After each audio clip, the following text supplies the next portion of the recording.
Hello students, आज मैं वापस आपके लिए एक व्याकरण का नया विषय लेकर प्रस्तुत हुई हूँ, जिसे हम कहेंगे क्रिया। क्रिया को इंग्लिश में कहते हैं वर्ब। उसकी परिभाषा देखिए, जिस शब्द से किसी कार्य के करने या होने का बोध हो उसे क्रिया कहते हैं। इसके उदाहरण देखिए।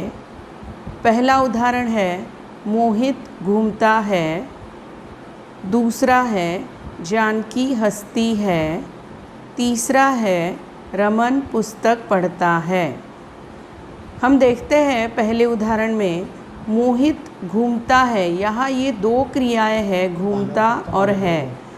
ये दो क्रियाएं इस वाक्य को अर्थपूर्ण बनाती है। अगर हम इस क्रिया को नहीं लिखेंगे तो सिर्फ मोहित से कुछ भी समझ में नहीं आएगा या वाक्य अर्थपूर्ण नहीं बनेगा। वैसे ही दूसरा सेंटेंस जानकी हंसती है, इसमें भी हंसती है क्रिया से ही वाक्य पूर्ण होता है। तीसरा सेंटेंस रमन पुस्तक पढ़ता है, इससे पढ़ता है क्रिया से ही हमारा वाक्य पूर्ण होता है। मतलब क्रिया लिखने पर ही आपका वाक्य पूर्ण हो जाएगा और उसे हम अर्थपूर्ण वाक्य कहेंगे। इन तीन वाक्यों में घूमता है, हंसती है, पढ़ता है, यह सारी क्रियाएं हैं। ये अभी हमने देखा। इन क्रियाओं से किसी के कार्य करने का ज्ञान बोध होता है। ये अभी मैंने आपको बताया। क्रिया वर्ब हमेशा वाक्य के अंत में आकर वाक्य को पूर्ण करती है। जैसा कि मैंने अभी आपको समझाया, तीनों वाक्यों के अनुसार क्रिया के बिना हमारा वाक्य पूर्ण नहीं होता। अभी हम क्रिया के भेद देखते हैं। मुख्य रूप से क्रिया के दो भेद हैं। एक सकर्मक क्रिया जिसे कहेंगे ट्रांसिटिव वर्ब, और दूसरा है अकर्मक क्रिया जिसे कहेंगे इनट्रांसिटिव वर्ब। पहला भेद है सकर्मक क्रिया।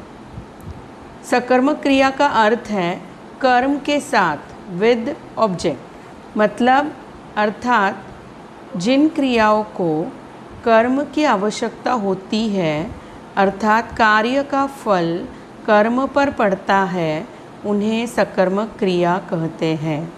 इसका मतलब सकर्मक क्रिया में कर्म रहेगा तो वो क्रिया सकर्मक कहलाएगी। इसके उदाहरण देखिए।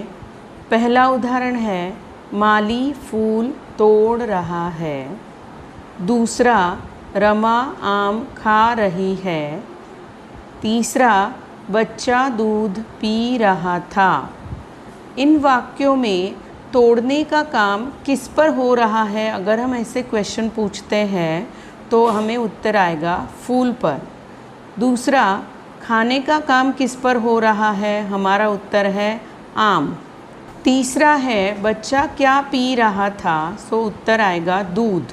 मतलब ये क्रिया का फल तोड़ने का फूल पर जा रहा है, खाने का काम आम पर हो रहा है और पीने का काम दूध पर हो रहा है। मतलब इन वाक्यों में फूल, आम, दूध यह सारे कर्म आएंगे। इसीलिए ये तीनों क्रियाएं सकर्मक में गिनी जाएगी।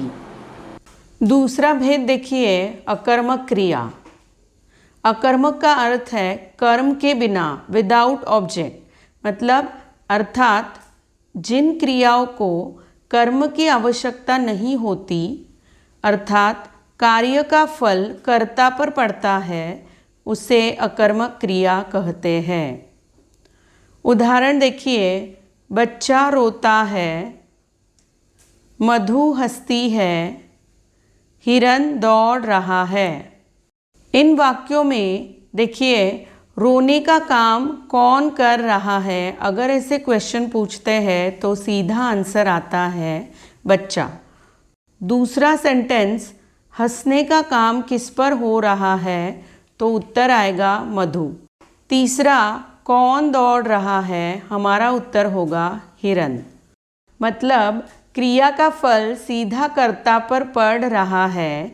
इन वाक्यों में कर्म नहीं है, इसीलिए यह क्रियाएं अकर्मक क्रियाएं हैं। क्रिया से पहले यहाँ एक रूल हम देखते हैं, वो रूल के हिसाब से भी सकर्मक और अकर्मक क्रियाएं पहचानी जाती है। जैसे क्रिया से पहले क्या या किसको प्रश्न लगाकर यदि उत्तर प्राप्त हो तो वह क्रिया सकर्मक होती है, यदि उत्तर प्राप्त न हो तो क्रिया अकर्मक होती है। मतलब यह रूल को फॉलो करके भी आप सकर्मक और अकर्मक क्रियाएं पहचान सकते हो। तो स्टूडेंट्स, और एक व्याकरण के टॉपिक के साथ जल्द ही मिलते हैं।